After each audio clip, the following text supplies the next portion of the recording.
21st Century Entrepreneurship with Martin Piskarik.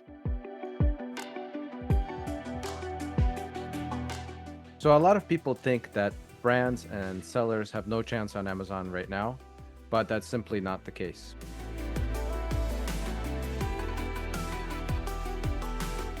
Right now, Amazon is at a very critical time where there's still an opportunity for new sellers to come in, launch successfully, but that is getting eaten up little by little by the big brands. And the big brands are also the aggregators eating up the small brands and buying them and having portfolios. But I think it's really important the way that you do it. So what's key is to select the right product and follow a simple process of having the listing fully optimized with all of the fields in the back end and the front end filled out, beautiful creative content parallel across all of the listing, the storefront, the A+, premium A+, brand story, and then doing the advertising. Don't start the advertising until you have a proper listing with a great product offering, with clear, unique selling points, with a good price that's competitive, but still, you don't have to be the cheapest. You have to be the right price for the right value. And then after that, it's just about operations, inventory, and so forth.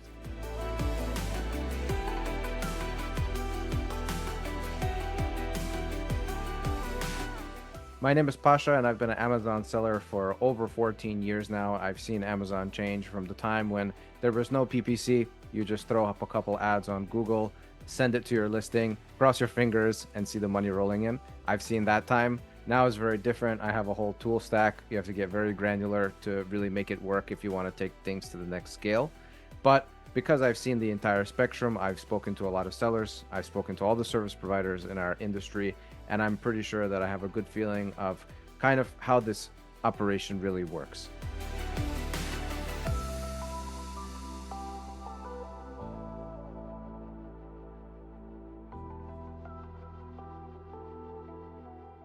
Amazon is a place where both sellers that are completely brand new can exist, as well as sellers that have been on the platform can continue to exist without even doing much, right? There's probably a lot of existing sellers and brands that we see that literally just syndicated their content over from their website or their other platforms, wherever they, sell, Lowe's, Walmart, over to Amazon. The listings just exist there. Sometimes resellers jump on and they cannibalize on the existing traffic. So what we do is we help either those existing sellers to take back the reins on their horse, or help new sellers jump on the bandwagon for the first time. And like I said earlier, there's opportunity for both. But regardless, all sellers deal with the same problems.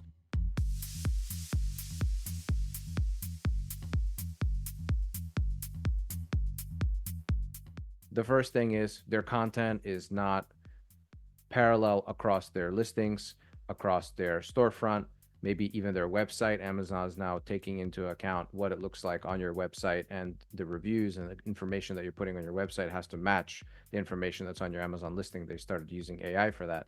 So the content needs to be parallel from the branding perspective and from the clarity perspective.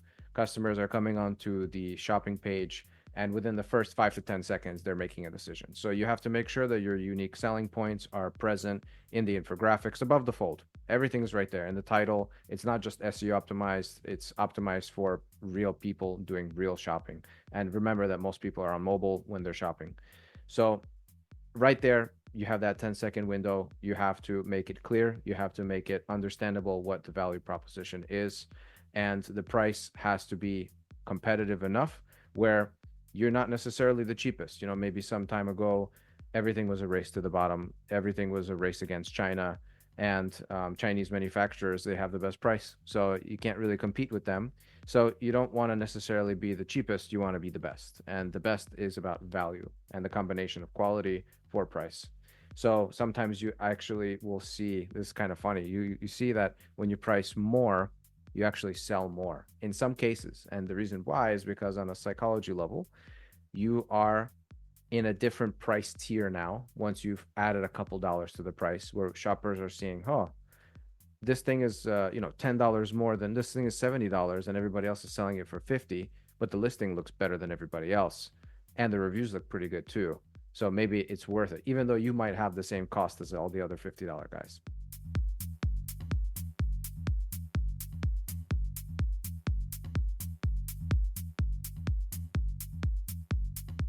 So price, content, again, the storefront, having all the information right there. From there, it's making sure your catalog and your compliance is all in check.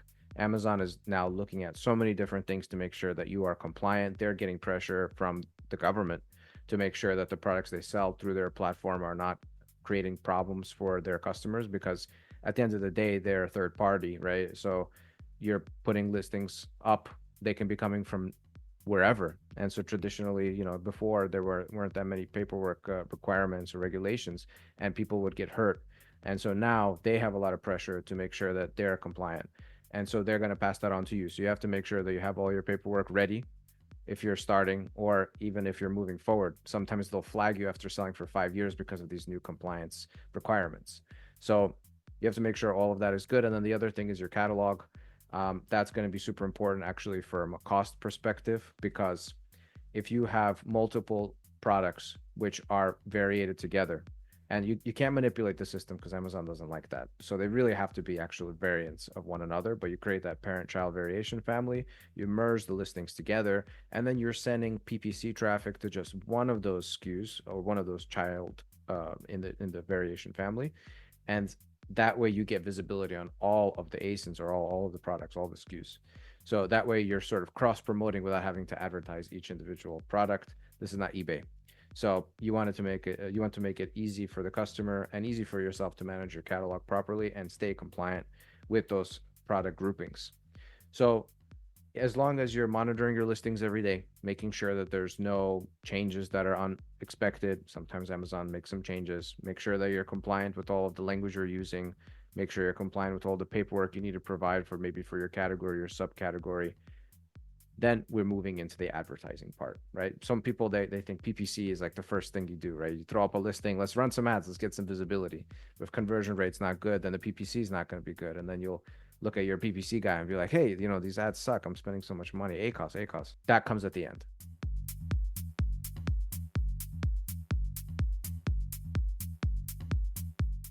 Advertising is about sending the right relevant traffic. It's not about, back in the day you would see on YouTube, get ranked number one for your entire category. It's impossible. There's millions of listings. Very few people get rank one. But the thing is, even if you wanted to get rank one, are you making money there? We've seen in some cases that actually being ranked 7 in a subcategory, or being ranked number 3 in a top keyword, is way more profitable than being ranked number 1. So you have to just be realistic about the numbers and have visibility. We use a tool called Seller Board for visibility. Having access to your P&L is going to be super important here. And you want to understand kind of what is feasible and what's not feasible. And based on that, and also your goals, do you want to grow revenue? In the beginning, it's important to get some momentum, get subscribe and save. But do you want to grow revenue? Do you want to grow profit? Maybe a little both. And then we adjust the advertising according to that setup. So if you're going after a combination of both things, where you want to scale steadily but still maintain some type of a positive profit margin, it doesn't have to be crazy, even 3 to 5%, so you're not losing money, then that's enough where we can say, okay, we're going to go after these highly relevant keywords. We're going to continue to grow on these really, really targeted words that are maybe not the highest search volume compared to all of the other products or all of the other keywords, but we know that we can convert very well for these. So we test them with basic campaigns that are a little bit cheaper. And once we know that they're good, this is really cool. You take that keyword that is performing very well based on true data that you've actually spent money to test. And then you create a dedicated video. We could use the same video or a portion of the video that was used for your listing, and we'll make a video that is dedicated to that keyword, to that specific need, for that specific audience looking for that specific thing, and then run video ads. And video ads are more expensive, but they tend to work really, really well. So that's kind of how the advertising funnel continues to proceed, and that's how you scale the account essentially.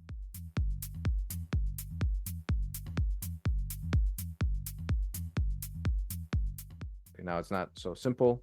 You have to have inventory. Inventory is a big thing. You have to run deals, Prime Day and all the holidays and everything like that. You have to stay on top of a changing environment because new competitors come in, advertising changes, CPCs go up and down based on the seasonality. And inventory is the number one thing. This is not something that's spoken about enough, in my opinion. If you run out of stock, you lose all your momentum. If you have nothing to sell, you can't make money. So you have to make sure the logistics are strong enough in the back end, the cash flow is strong enough in the back end to support the momentum happening in the front. Because we can do everything perfectly. Everything I spoke about, you can do everything perfectly. And if you spend a week out of stock, you're done. You get back in stock, Amazon receives your inventory, and you're starting not from zero, but it takes time to get that rank back. So having an FBM offer, if you have a 3PL that's somewhere that's not Amazon's warehouses, you can actually do a really great strategy, which we recommend a lot, is to have two SKUs. A SKU is basically a unique identifier for your product. You can have the same product, which is the ASIN, and you can have two SKUs. One is the FBA SKU, the stuff that you send into Amazon, and one is an FBM SKU, the stuff that you have in your 3PL if they have the capacity to actually ship it to customers. So what you do is, if there's a situation that the FBA offer goes down, that FBM offer, it can be priced a couple dollars more. Most people won't buy it because it's not in the buy box and it doesn't have Prime shipping and everything, and it's more expensive, obviously. But the moment that your FBA listing goes down, FBM automatically turns on, takes the buy box, your ads don't shut down, your rank doesn't drop. You might make a little bit less sales. People typically don't convert. Your products won't convert as well if they don't have Prime, but you don't lose everything. So that's a great backup situation.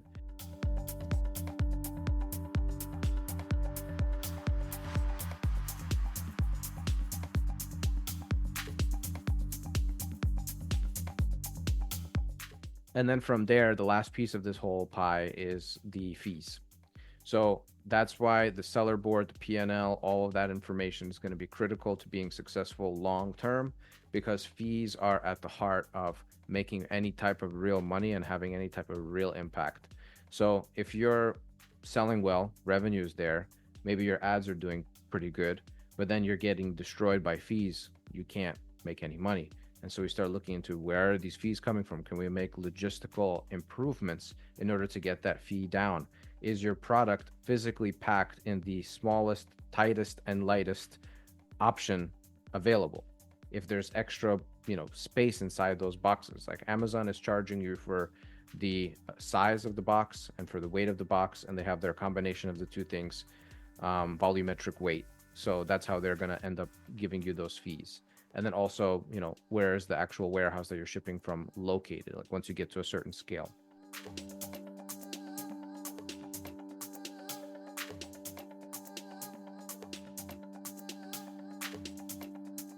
So those are the basics, right? And then from there, if you really want to scale forward, there are tools that we're using. One of them is a good friend of mine. He has a company called DeepM, and they are a data company. Basically, they are crunching millions of data sets that are comparing you against your competitors. They've reversed engineered the A9 algorithm to actually score each component of a listing and of advertising, everything that's visible from the front end. So they're actually able to compare your listing to all of your competitors in your subcategory on a daily level and see how things are shifting back and forth, and actually give you weekly recommendations to make those improvements. So that's something that we do, is we work with that company. Once a brand gets to a certain tier, we're able to implement those data sets and help us to do continual improvements on a content and ads level that would not normally be visible just looking at the ads console directly, or looking at any kind of stuff, just with the naked eye on Amazon. So tools are going to be super important. And the last thing, DSP. DSP is the Amazon's demand side platform that everybody has a seat for that service. That's actually a separate ad console that is granted by Amazon to certain people. So we get that through our partner. Our ad tech platform is PackView. We get a seat through them. And what demand side platform is basically you're buying placements from using Amazon's data. You are able to buy placements from Amazon for third parties that either they control or they have agreements with. So for example, people have Alexa in their house and they say, hey, Alexa, I need to buy a new toaster. And so Alexa says, okay, here's a couple recommendations. Boom, sponsored recommendations using DSP to your Alexa, right? You're running an ad. So TV ads. And there's also, like you would imagine, comparing it to Google, right? Google also buys third-party placements and sells you those ad spots. The difference here is that Amazon has all of the data about their customers, and they're not telling you everything, but they can create segments and audiences based on previous shopper behavior or your previous customers, and you can cross promote to people who are not even on Amazon, but Amazon knows exactly who they are, where they are, and sell that spot to you. So anyway, that's a really robust tool that we use at later stages.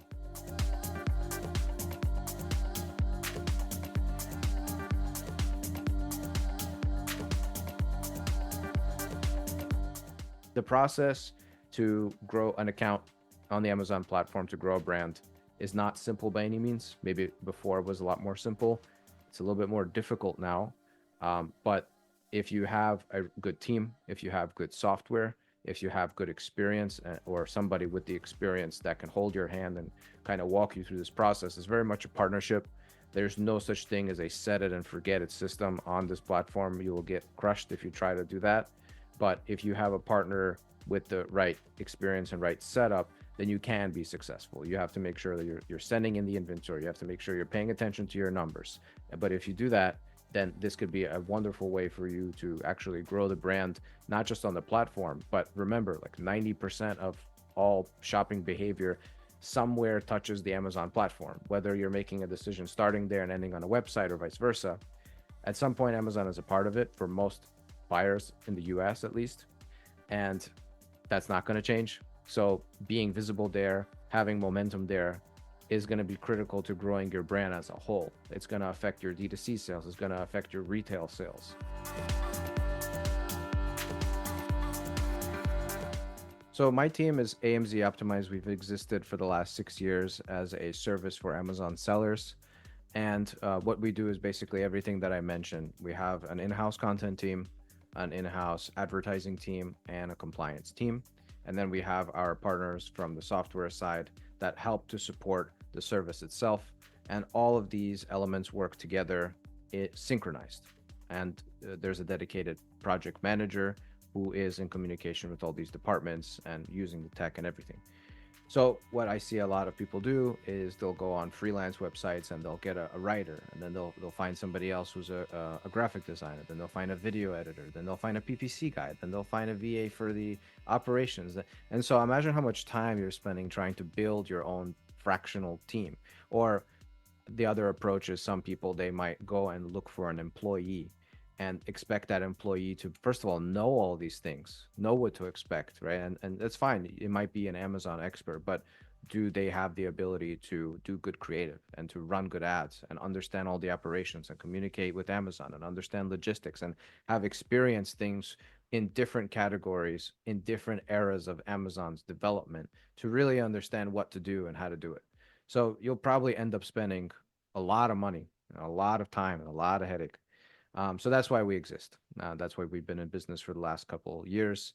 And we're a boutique agency, which means that, it's not a conveyor belt service where everything is automated and we just have like a million clients. It's really not the case. Everything's very custom, because the truth is that to be successful on this platform is a custom tailored solution for every individual brand, because every individual brand has certain goals and needs and their own differences. It's true that Amazon is templated in some ways because you're working with their system and their system is the same for everybody. But within that system, there's a lot of variation.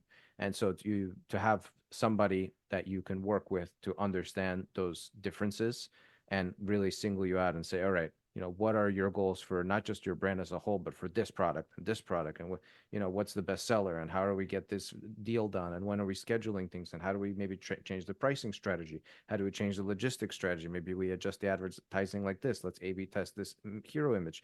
So there's all of these things that we're doing to continuously improve, not just running the typical process, but in terms of the typical process, there's a cadence. So as I mentioned, it's the content first, and then the compliance and the logistics and all those questions, and then it's the advertising, and then we rinse and repeat as long as you have more products that are being launched, or you say, all right, that's the catalog, we're done. It'll take a little bit of time to optimize everything and get everything fully running, and then at that point, we're just meeting, we're having those bi-weekly or even weekly touch points to make sure that we're understanding what the advertising strategy is. What are the goals coming up for, what's next Prime Day? What are we doing for quarter 4? Do you have anything else kind of in the pipeline? Or are we doing maybe some international expansion? You kind of conquered the US and did all the things, right? Maybe let's look at expanding into the EU. What does that look like? What are the costs associated with that? And how do we get VAT and things like that? And whatever we don't know, like if I'm not an expert I don't have maybe translator on the team, but we work with a translation company. So we have partners that we can reach out to whenever we need to make anything work for Amazon. So there's weekly touch points with the project manager, but you have access to myself and the rest of the team. Why? Because we are a boutique agency. We're small, and so we're not the cheapest, but we're definitely one of the best, and we're very nimble and very experienced.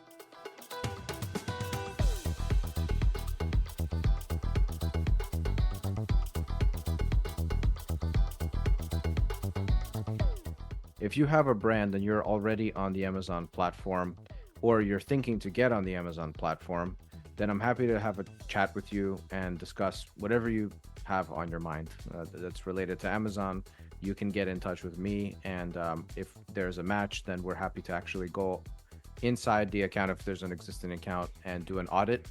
And the audit consists of basically a comprehensive of all of the content, all of the advertising, and all of the internal workings of your account. And we'll just put together, we'll do all this work for you for free to basically give you visibility into what we're seeing, some of the things that we would do if we were to work together. No commitment required, or if you have a brand and you're looking to get onto the platform, then we're happy to actually do a market analysis for you and see what kind of opportunity, what to expect, what kind of numbers, what addressable market size is there actually on the platform for your niche. So if you want to get in touch with me, you can find me on LinkedIn. Pasha Knish, Pasha is my first name, Knish last name. I think I'm one of the only ones, so you should be able to find me. Otherwise, you can go on amzoptimized.com, and there's a book a call option there. Just go straight to my calendar. So again, it's amzoptimized.com. 21st Century Entrepreneurship with Martin Piskarik. Imagine a space where triumphs, trials, and tales of entrepreneurship come alive. Welcome to the 21st Century Entrepreneurship Podcast, a gold awarded journey hosted by Martin Piskarik, connecting with listeners in 95 countries and ranking in the top 0.5% of all podcasts. Join our exclusive community, elevate your perspective, and embark on the path to success.